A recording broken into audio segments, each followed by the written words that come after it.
Doing it right. Romans 2, several verses here.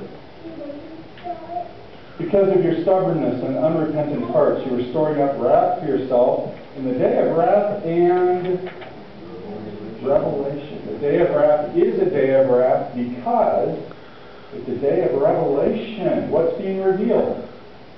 Judgment. But it's a glorious revelation, isn't it? God's glory is being revealed. What else do we see when we see God's glory? Ourselves? Us? Yes. Glory, yes. We see glory in us. We see both. Continuing on, God who will render to each person according to his deeds. So as we encounter God on that day, we're going to experience that which our deeds have produced. It will be in accordance to how we've lived our life.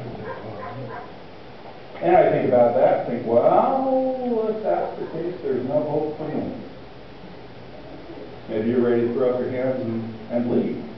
Don't leave yet. We're not done.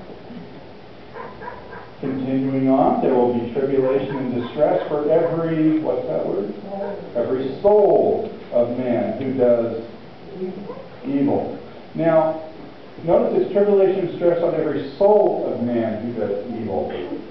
Most of the time, when we talk about the fate of the wicked, we focus on what's happening to their body. Yeah. The physical suffering that will take place. And that's a terrible part of the story. But if that's all we focus on, do we really understand what's going on? If we look at Calvary, the cross, and we look only at what Jesus suffered physically, have we really seen what he suffered? No. No. No. And I think the same thing with the destruction of the wicked. Paul says there will be tribulation and distress for every soul of man who does evil. And that word for soul there is the Greek word psyche. It's the word that we get our English words for psychology, psyche, psychiatric, psycho. Yeah. We're not talking about the physical aspects of man. We're talking about the mental and emotional makeup. There's going to be some internal suffering.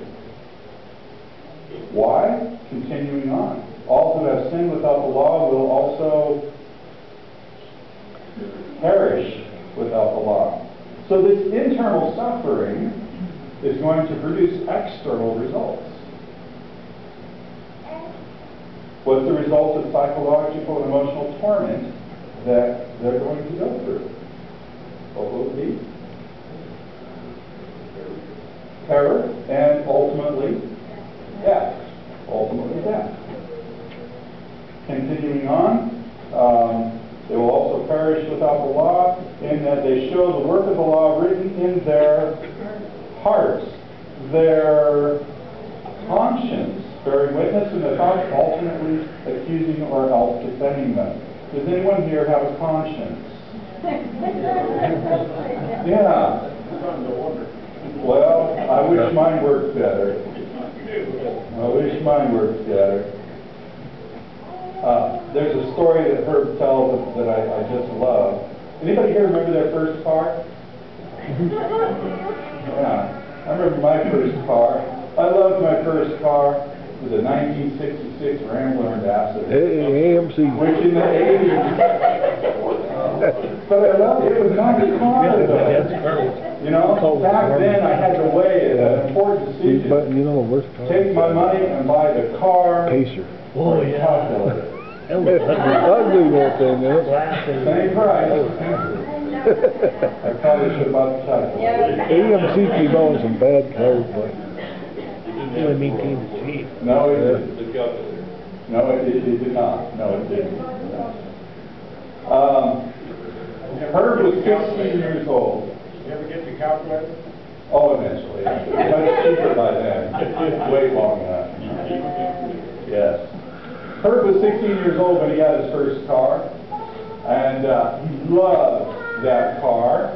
Not because it was, you know, vroom vroom, but because it was efficient. Yeah, 50 miles a gallon, which, you know, would be awesome today with those gas prices going up. It was a 1988 Honda CRX.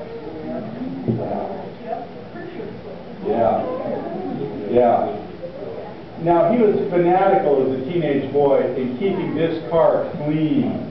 He armor-rolled his dash on a regular basis, made sure it was always vacuumed out. There wasn't any lint anywhere, no fingerprints on it, before he had wife and kids. You could eat off this car. One day he's driving down the road.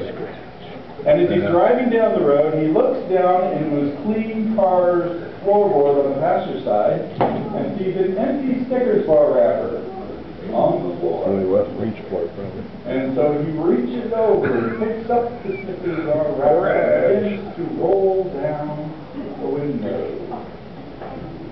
A lone West Virginia road. Looking in his rearview mirror, see if anybody else is around. Slowly moves his hand up to the window, and suddenly, excuse me, Herb, this is your conscience speaking. Don't do it. Okay, I won't throw it out the window. I'll just hold it up and play with it. Lately. Have you ever played with your consciences? So he's playing with the Snicker bar wrapper out the window, driving down the road. Notice something interesting. Apparently he was not in my physics class. We were just discussing this the other day. He noticed that the faster he went down the road, the more air resistance there was on the Snickers bar wrapper. And as he went faster and faster and faster, finally, it was gone. And he looked in the rearview mirror, and there it was, flying in the breeze. And he said, whoops, like it was an accident. Well, what's his conscience doing now? Searing. You're a litterer. Is that a powerful experience? For some? Well, I'll tell you how powerful it was for him. 2 miles down the road, he had to turn around and go back and look for that Snickers bar wrapper. It took him 2 hours to find it. Put it back on the floorboard. He had to be OCD. He might have got to the house where he was going. He had to explain why he was 2 hours late. Yeah, his conscience was working a little late, but you know. Now, you know, conscience is a powerful thing. It can be a powerful thing. I remember when I was a little boy, we used to play over the neighbor's house across the street. They had several kids my age, and I must have been about 8 or 9 years old. We were playing hide and seek, and you know, when it's time to run, everybody just runs as fast as they can to go hide, and they ran around the house as quick as they could. House was on a little slope, so from the upslope side, jumped on the porch, jumped off the porch, and as I'm flying through the air, there's a kitten down there. And there's no way I could miss the kitten. I landed on the kitten, and it was dead. It was dead. And I was devastated. But not only that, I was terrified because I really didn't know what happened. And so I didn't know what I was going to do, and they had a toddler. And so I fabricated this story. Thought, you know, they might hurt me, but they wouldn't hurt their toddler. So I made up a story that the toddler had stomped on the kitten and killed it. So they take it to the that psychiatrist. bothered me for years. Finally, when I was a junior in high school, I decided I had to write them a letter. It was still bothering me some 10 years later.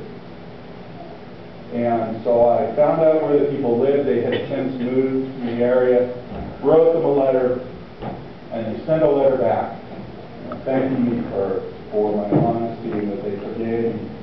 Such a relief of guilt. Now, the conscience can be a powerful, powerful thing.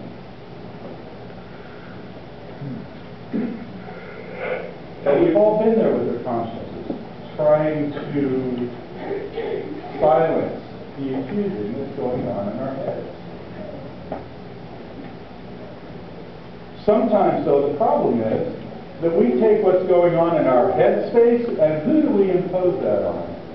Satan? Who do we think is accusing us? God. Yeah. We take that going on in our head space and put it on God. And so we feel a sense of condemnation, that it's actually God who's condemning us. And when we feel condemned, we want to go back and fix it. And sometimes, wouldn't it be nice if it was as easy as picking up a Snickers bar wrapper and putting it in the trash? But so many times, you cannot undo the things that you've done.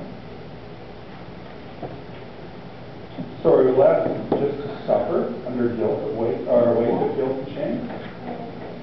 No, we're not.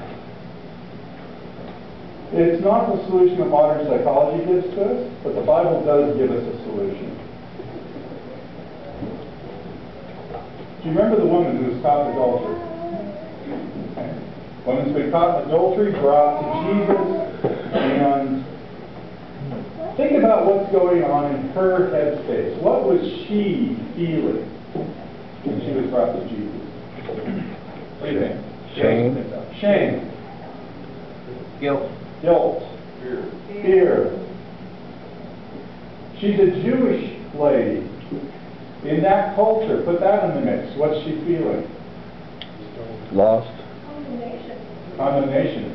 What does she think God feels about her? She should be Against stoned. her. She should be killed. She'll be killed. God had stoned her, didn't he? Okay. And yet, where was God right then? Right there standing in front of her.